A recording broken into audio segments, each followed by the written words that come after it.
Na periferia das cidades, no interior, nas capitais ou no meio da floresta, o Brasil abriga mais de 3.000 museus. Guiar você por essa rota do conhecimento é minha missão. Para quem não sabe, eu sou uma curiosa câmera de TV. Pé na estrada. Hoje, vamos conhecer a Fundação Iberê Camargo, que fica no Rio Grande do Sul, Porto Alegre, Avenida Padre Cacique, número 2000. A Fundação tem o objetivo de preservar e divulgar a obra do artista Iberê Camargo e também incentivar a reflexão sobre a produção artística contemporânea.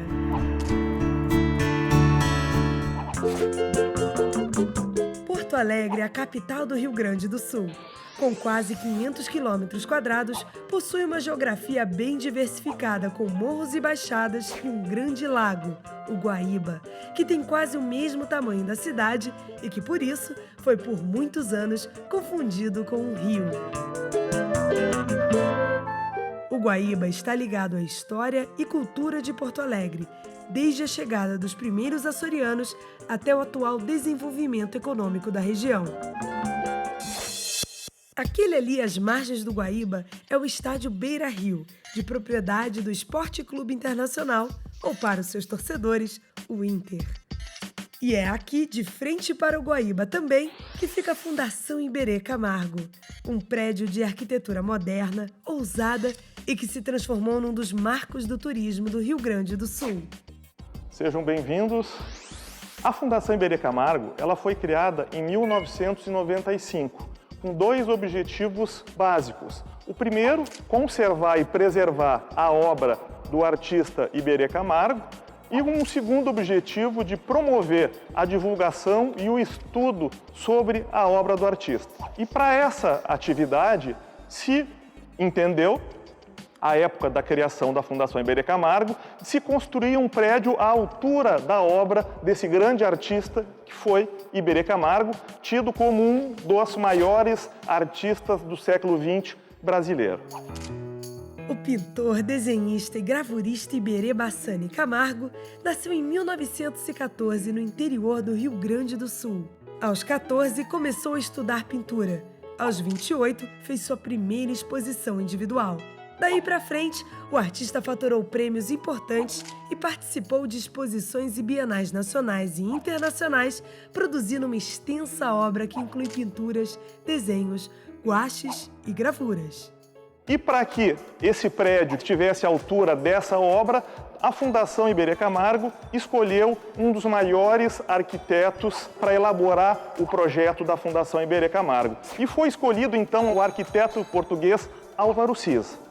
O projeto foi premiado com o Leão de Ouro na Bienal de Arquitetura de Veneza.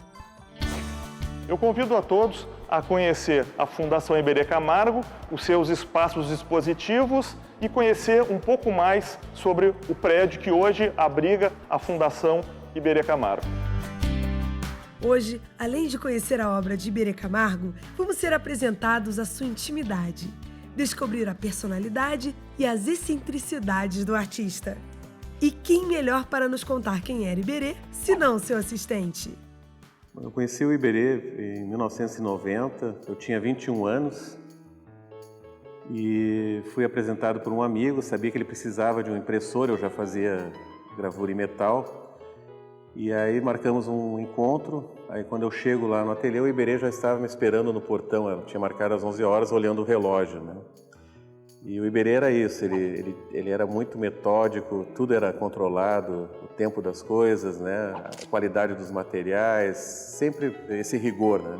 Eduardo foi assistente de Iberê até o final da vida do artista, que faleceu em 1994. Todo o quadro que ele lançava era impressionante, assim, era de um colorido muito intenso. E aquilo lá ele ia cobrindo com a paleta mais escura, né? Até ficar camada sobre camada, que no final se percebia essas cores vindo do fundo, né?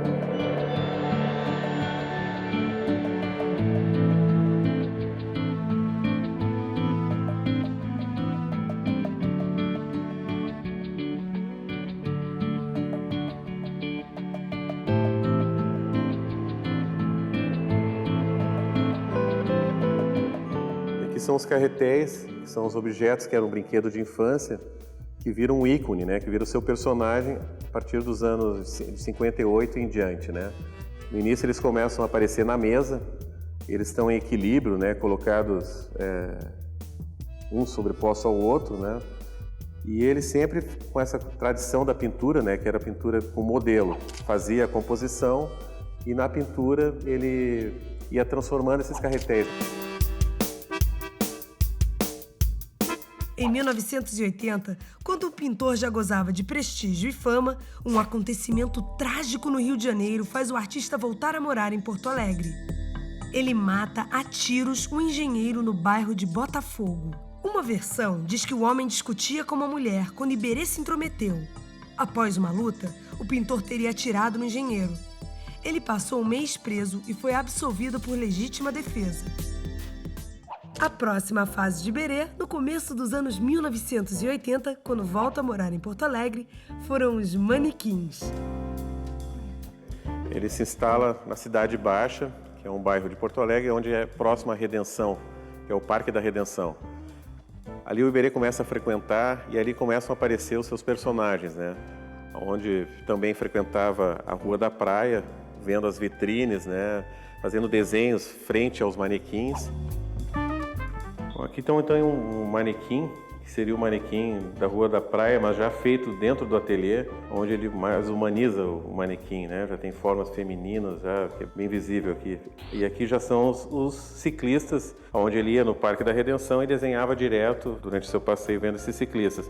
E ali também apareceram personagens, né? Que eram os papeleiros, músicos, palhaços, né? Que eram trabalhadores de rua. Ele fez também os mendigos da Redenção, onde aparecem esses mendigos sentados num chafariz.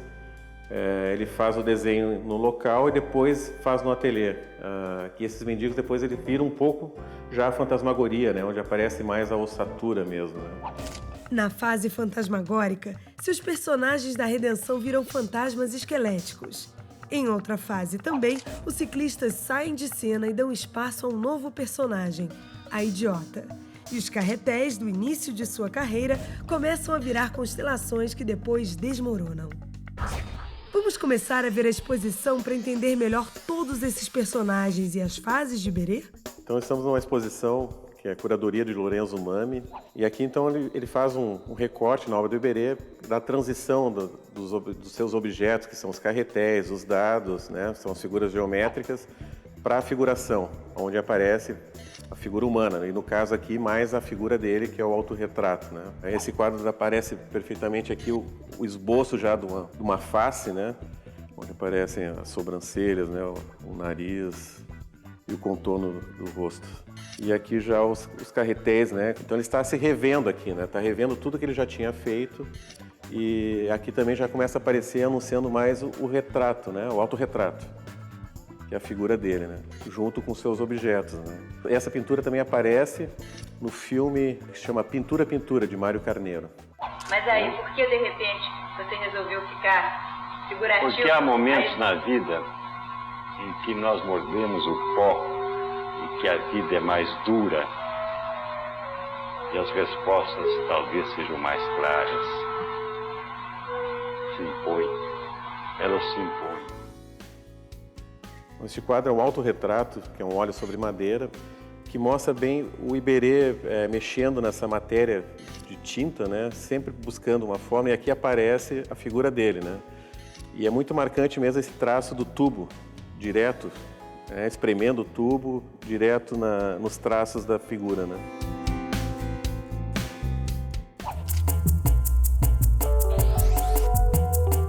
Nessa pintura dá para perceber a relação que o Iberê tinha com a gravura, né? O Iberê sempre manteve a tradição da gravura em metal. E aqui dá para perceber essa relação de gravura e pintura.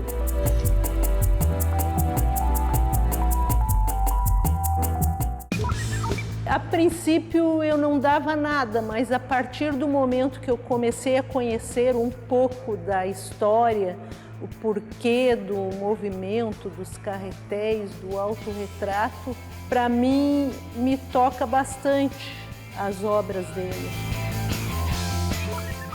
Neste quadro aparece a forma relacionada à matéria, né? Começam a aparecer figuras que remetem ao passado e também uma figura que é o dado, né? Que tem a relação com o jogo da vida. E aparecem sombras também, né? São partes escuras, que vai originar depois a fantasmagoria. E aqui o autorretrato, que remete muito à fantasmagoria, que são essas linhas brancas que vão virar depois quase que a ossatura, o esqueleto da figura humana, né? Agora, vamos conhecer outras exposições também organizadas pelo museu. Além de preservar, pesquisar e divulgar a obra do Iberê Camargo, nosso artista patrono, a Fundação também tem o objetivo de divulgar a arte moderna e contemporânea, de constituir um público aqui para esse tipo de arte. Nós contamos com exposições temporárias de artistas modernos e contemporâneos, brasileiros e estrangeiros. Quando visitamos o museu, a exposição de curta duração em cartaz era do artista paulista Nuno Ramos. Essa exposição foi feita especialmente para cá, a partir da ideia de dádiva que ele já tinha explorado em um roteiro para teatro. Então o Nuno compôs aquelas duas grandes peças que se projetam para fora, né, do parapeito, no vão aqui do prédio, pensando justamente nessa situação de arquitetura. A Fundação Iberê Camargo, quando foi criada em 1995, ela estabeleceu como meta, como objetivo, ser uma das principais instituições culturais do Brasil. E para que ela possa atingir esse objetivo, ela estabeleceu, até mesmo em seu estatuto, ser um centro de excelência em todas as atividades que desenvolve. E é justamente essa qualidade que ela vem imprimindo em todos os seus programas, em todas as suas atividades, em todos os materiais que ela produz. O museu também produz material didático e catálogos que aprofundam questões das exposições. A primeira vez que eu acabei jantando, o Iberê convida para jantar na casa, eu chego lá, uma mesa redonda, aí tinha um prato que era da Dona Maria, o prato do Iberê, o prato da visita, que era eu, e um pratinho de plástico ao lado, era o prato do gato, que era o gato do Iberê. Então, a primeira janta que eu tive foi junto com o gato, né? Saí de lá impressionado, né? Achei que era uma casa de louco, né? De gênio e de louco, todo mundo tem um pouco. No próximo bloco, vamos conhecer a fase dos ciclistas da idiota e fantasmagórica de Iberê Camargo. Fica aí que a gente já volta.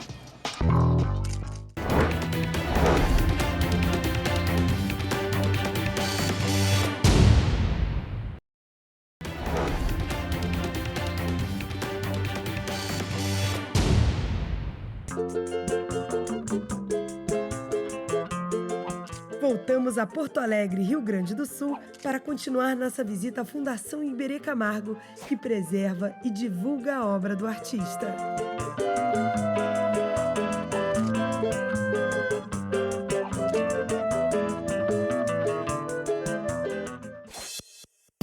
A fundação está instalada nesse prédio de arquitetura moderna, inaugurado em 2008.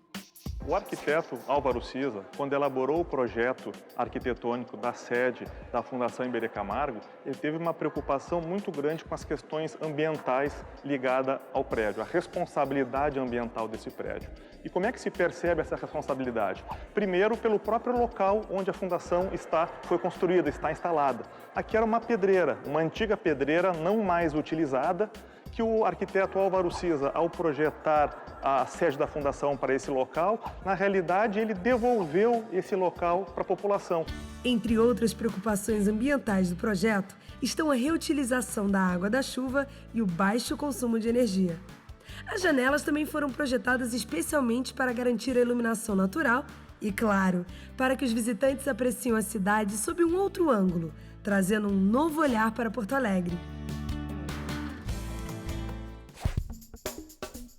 As características presentes nas linhas e na concepção arrojada do prédio traduzem a inquietação e a busca por uma linguagem própria presentes em todas as fases das obras de Iberê Camargo. Como, por exemplo, na fase chamada de ciclista, onde o pintor explorou as bicicletas de uma forma inconfundível. Iberê usa a bicicleta como analogia do tempo, num jogo entre o passado e o presente. A inspiração para essa série de trabalhos aconteceu quando Iberê morou perto do Parque da Redenção, no meio dos anos 1980.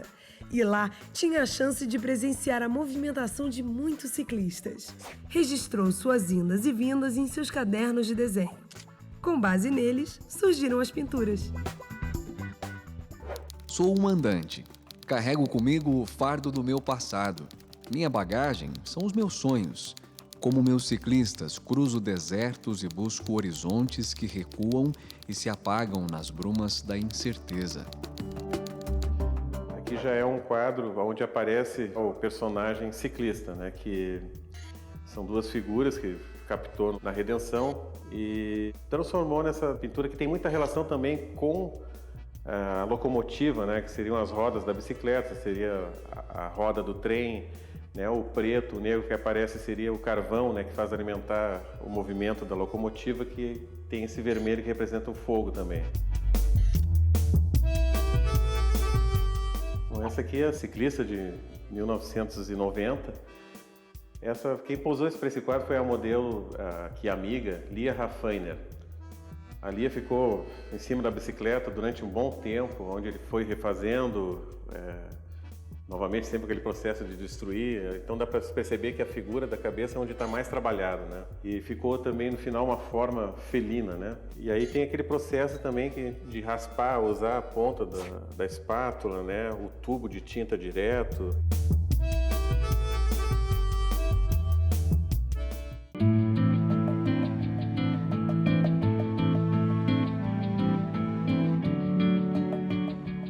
Ele é muito intenso, assim, ele ficava muito presente, quase que possuído, né? Então esse fazer e desfazer era muito rápido. Então ele se aproximava do quadro, se distanciava, olhava o modelo, fazia xingamento, né? Xingava, a mão já cheia de pincéis na mão, aquilo caía no chão, ele pegava e limpava. Então ele dizia assim que ele não pintava, ele fazia escultura, né? Na pintura ele fazia escultura, como se fosse esculpir mesmo, né? Era esculpir o tempo e a forma, né? Então ele ficava adensando aquelas figuras, né? Principalmente a face, ele raspava muito, estava pronta, para a gente, que é o espectador que estava olhando, parecia pronta, mas ele chegava lá, raspava novamente, recomeçava, isso várias vezes, até a exaustão, né?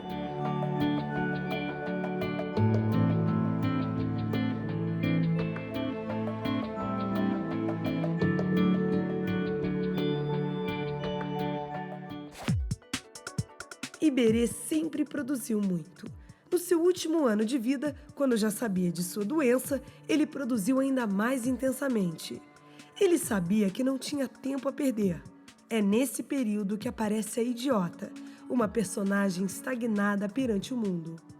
Bom, então aqui já é um momento onde aparece a bicicleta já em segundo plano, né? E a figura já vira a Idiota, né? Que é esse personagem que está olhando as coisas à sua frente, parada, sem reação.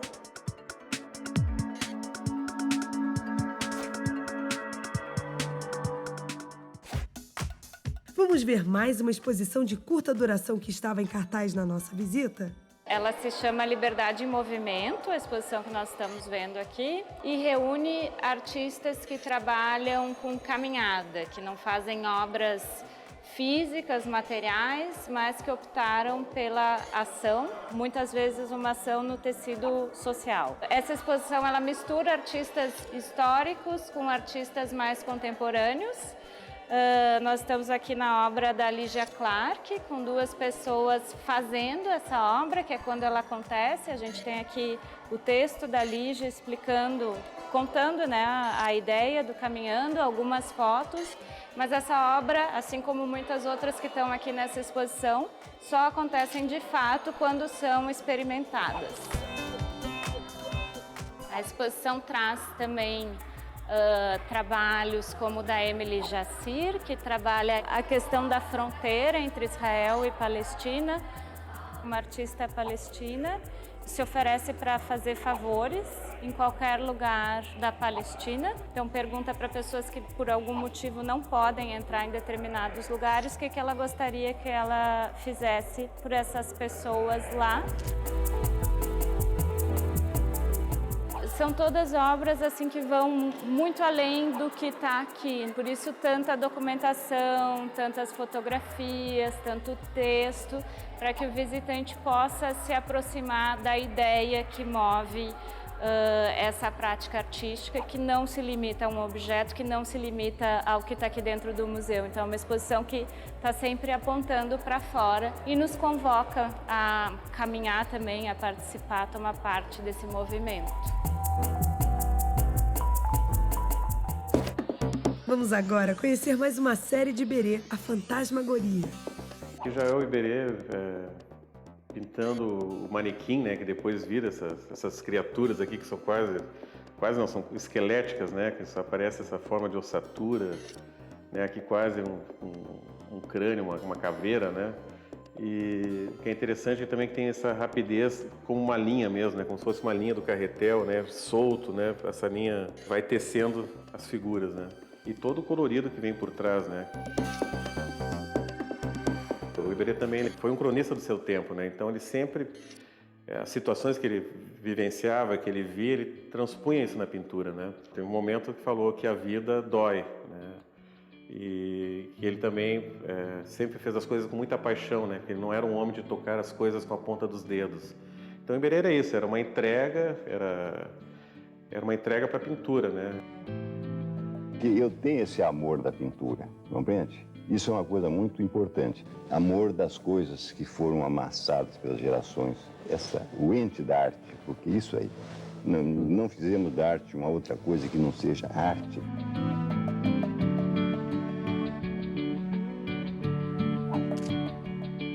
Já então o Iberê parte para o período final, que foi intitulado Tudo Te é Falso e Inútil.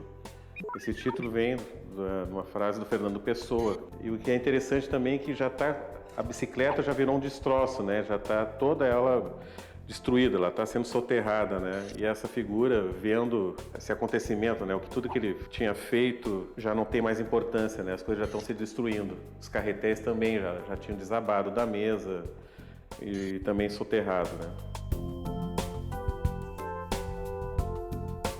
A última pintura, que é Solidão, parece 3 figuras, onde na primeira figura aparece quase que um vulto, que é um manequim que foi coberto pelo roupão do modelo, né? Essa figura que lembra muito o Iberê também, no jeito que ele ficava, às vezes na pose, né?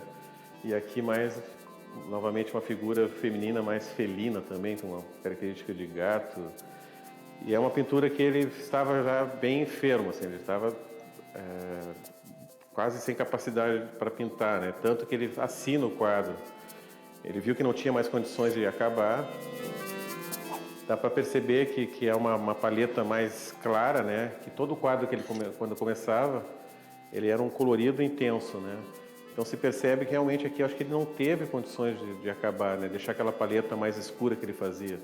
Mas isso é um mistério que é o mistério da arte, né? Não se sabe se a intenção era essa ou continuar, né? E esse é um enigma, né? Um quadro que ficou em aberto. Ele tem também essa luz que abre, né? Uma coisa que transcende, é um quadro mais de transcendência mesmo, né? Parece que ele está rumando para a morte, né?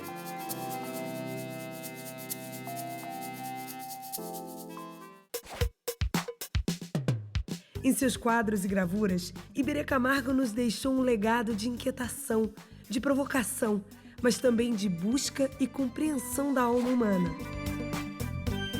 A Fundação Iberê Camargo, nas suas atividades de preservar e divulgar a obra do artista Iberê Camargo, convida a todos vocês, quando vierem a Porto Alegre, venham até a Fundação, conheçam um pouco mais sobre a obra de Iberê Camargo, conheçam um pouco mais o rico e importante acervo que a Fundação possui desse artista e conheçam também esse importante, destacado e premiado prédio que hoje abriga a nossa instituição.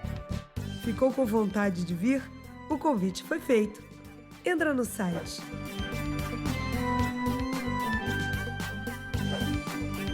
E aproveita para anotar o endereço: Avenida Padre Cacique, Porto Alegre, Rio Grande do Sul.